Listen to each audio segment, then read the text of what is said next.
안녕하세요. 오늘 제가 출근하는 길에는 비가 보슬보슬 내리더라고요. 여러분의 출근길은 어떤 모습이셨나요? 7월 24일 수요일, 이제 한 주의 중간이 또 지나가고 있습니다. 출근길 뉴스와 수요일 함께 보내시길 바랄게요. 로버트 라이트하이저 미국 무역대표부 대표가 이끄는 미국 무역협상단이 다음 주 중국을 방문할 것으로 보인다고 미 언론들이 보도했습니다.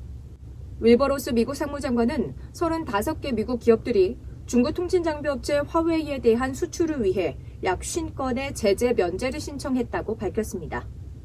중국 군용기의 한국 방공식별구역 카디즈 무단 진입과 관련해 한국 외교부가 주한 중국 대사를 초치해 항의하자 중국은 방공식별구역은 영공이 아니라는 기존 주장을 되풀이했습니다.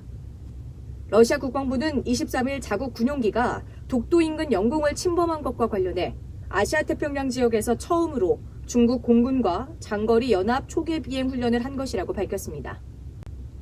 러시아 군용기가 독도 인근 한국 영공을 침범했을 때 일본의 자위대 군용기가 긴급 발진을 했다고 23일 일본 정부가 밝혔습니다. 미국 국방부는 미국은 중국과 러시아 항공기의 영공 침범에 대한 한국과 일본의 대응을 강력 지지한다고 밝혔습니다. 보리스 존슨 전 외무장관이 영국 제77대 총리 자리에 오르게 됐습니다.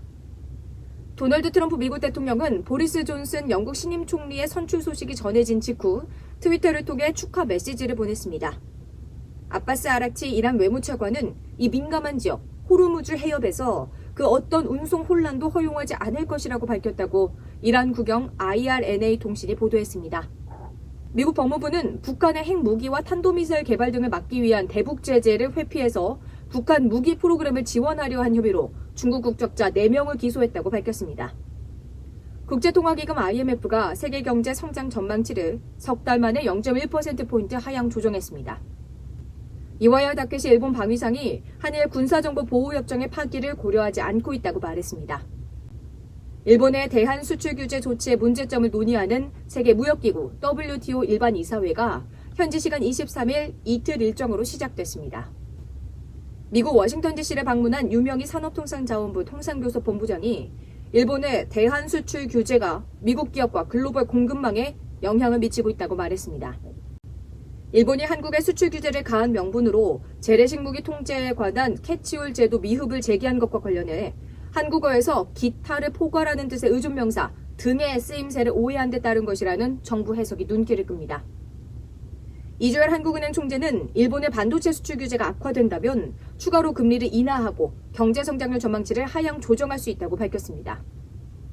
윤중현 전 기획재정부 장관은 일본 수출 규제의 여파와 국내 실물경제 약화가 겹친 가운데 외환 금융위기까지 덮치면 복합위기로 번질 수 있다고 우려했습니다. 전국의 모든 전세 가구가 계약이 끝나기 6개월 전에도 전세금 반환보증 가입이 가능해집니다.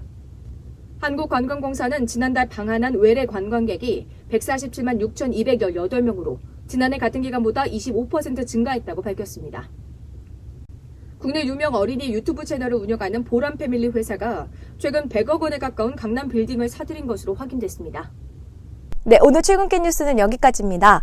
오늘은 좀 세계 뉴스 비중이 컸죠? 새벽이 되니까 이 세계 뉴스가 갑작스럽게 많이 올라오는 이야기들이 있더라고요. 그래서 좀 준비를 해봤습니다. 오늘 출근길 뉴스도 여러분의 하루에 큰 도움이 됐기를 바라겠습니다.